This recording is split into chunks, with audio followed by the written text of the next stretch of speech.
Hello everyone, welcome to Low Desert Love. My name is Jay. Today we're talking about working with what you got and gardening on a budget. Gardening can be expensive. Here in the low desert, the availability of soil that is readily and easily grown in is very small. There's very few places in the valley that you can just dig in your backyard and plant seeds and have stuff grow. So when you're considering your budget, you're probably going to have to add in money for buying soil. That's just the reality down here. The soil down here is mostly clay or caliche if you dig deep enough. It is rock hard. It is compacted. I've lived in multiple properties here in the East Valley, and none of the soil has been workable. Even newer properties, the soil is not, it is not that black, rich, earthy, good stuff that you want to grow in. So when you're doing your budget, you're going to have to budget for raised bed mix, potting mix, soil, compost, whatever route you go, you're going to have to put it in your budget. But that means you're going to be able to save money elsewhere. Working with what you got, it is important when deciding where you put your garden to understand where the sun is when it hits your garden. Here in the summers, it gets to the tune of 120 degrees for multiple days, sometimes in a row. Anything above 115, plants don't generally live that long in that type of heat, regardless of how well you water them. So unless they're shaded, you're probably not going to be very successful at keeping them alive. So let's talk about shading. Making shading structures for your plants can be expensive. Um, Building shade structures can be difficult. I mean, there's so many ways. There's wood and nails. There's PVC pipe. There's all sorts of different ways you can build shade structures. The problem is they have to be able to withstand monsoons here in the valley. And if you're in the Midwest, especially in Tornado Valley, you're talking huge, huge winds that can produce tornadoes. You're talking about microbursts. Microbursts in the Midwest will take the tiles off of your roof. If you're talking down south or in the coasts, you're talking about hurricanes. So Mother Nature is something you have to consider when you're building shade structures. So, and if you're not that type of person that can just look at something and build it, you're talking about buying shade structures. That is crazy expensive. Shade cloth, also not the cheapest thing out there. If you're buying shade cloth and you don't need that much, it's not that terrible of an investment, especially with things like Amazon. But you need to know what kind of shade cloth you need. 30%, 40%, sometimes even 50% here in the low desert. But generally, you're probably not going over 50%. Plants still do need sunlight to live and to grow and be happy and healthy. But if making a shade structure is not your thing, you don't have the ability, you don't have the money, you don't have the inclination, work with what you got in your microclimate. Our backyard has trees. And the trees produce a canopy over one section of our yard in the summer. When all the leaves have grown in and it's high noon, there's a section of our yard that is shaded solely by the trees. Guess where my raised bed is going? Underneath that canopy. Right now that canopy is mostly sticks. The leaves are just starting to come in. There's really not any shade provided by it. But by the time summer comes around, it will make the perfect protection for my raised bed that's going in underneath it. Now the sun rises in the east, sets in the west. So I will have to provide some protection from the west. Late afternoon sun is killer for plants. It is much more intense than the early morning sun. Am I going to build a shade structure? No. But you know what I am going to do? I'm going to plant sunflowers. I installed a sunflower hedge across the outside of my bed. Well, technically in my bed, because the dirt outside my bed doesn't grow nothing. And those sunflowers are going to provide a dappled sun effect, dappled sun protection for my plants in the late afternoon. I have a section of my garden where my winter bed is right now that I showed you in a previous video. That gets almost no sun protection. How am I protecting that? I can do sunflowers, the mammoth sunflowers. Those things grow so thick and so wide, that's not really dappled protection, that's like blocking the sun. I'm also going to put up an amaranth hedge. Amaranth grows 5-6 feet tall. It will provide shade from sun from the east and west and allow it to get shade when it's overhead. Is that optimal?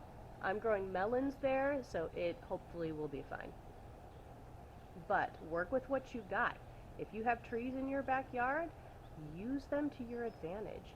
If you have a neighbor's chimney that casts a shadow on your lawn, use it to your advantage. Another thing that can be expensive when gardening is seed starting supplies. You can go out and you can spend money on the trays that have all the little holes, or all the little cups all in a tray, and the bottom watering tray, and don't get me wrong, those work great, but they're not cheap, especially if you want one that's going to last more than one season. I bought some last year. They were cheap, they worked great, until I went to get them little plant starts out of their cups, and I destroyed every single little cup thing on there, and it's just a hot plastic mess. So, recycle what you are already bringing into your home as for plant starts. For example, this is a strawberry container. It is food safe plastic. It is deep enough to fill with soil and put seedlings in. It has already got holes in the bottom for drainage. And I paid probably 99 cents for it because I don't like paying more than $1 for much of anything. So when strawberries went on sale and I bought strawberries, I saved my clamshell, and now I can grow. I could probably put 6 seeds in here and grow them to a decent height before I need to put them out in the ground. If you buy starts from the nursery, from the big box stores, and they come in these little cups. This is a Bonnie. What the heck did I buy? Who freaking knows? Oh, 6-pack veggie. Oh, this is probably kale. Save these. Don't throw this away.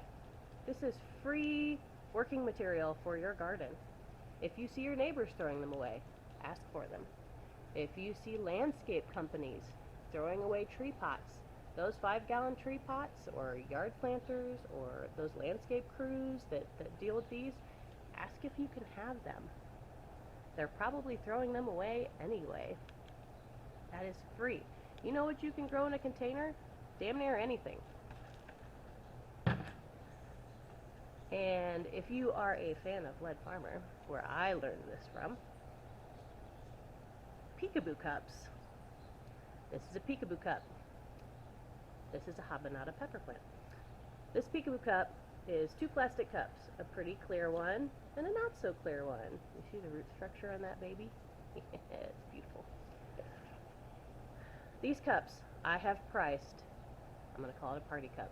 I have priced party cups at Walmart, Amazon, and the 99-cent store.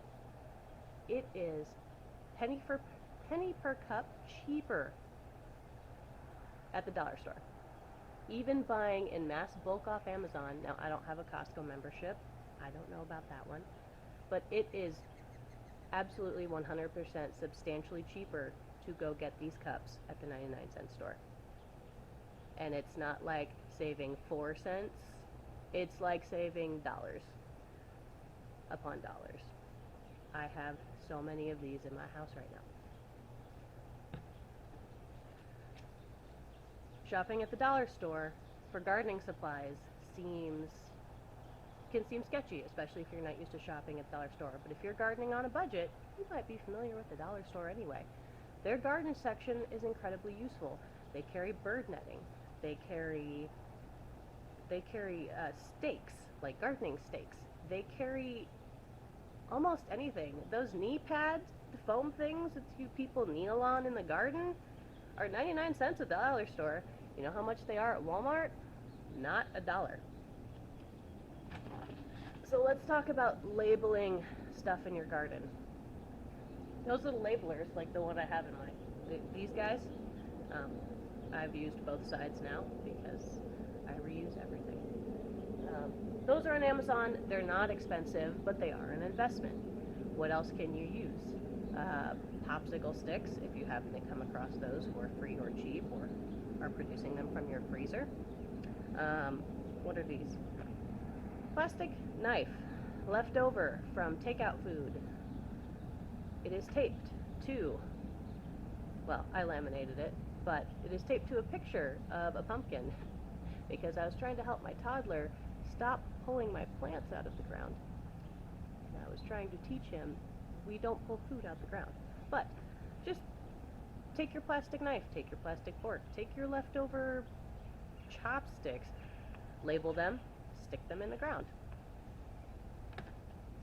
You can use, I have used sticks with masking tape.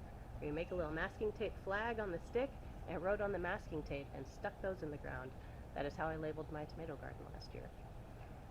All sticks are free. They come from the trees in my yard.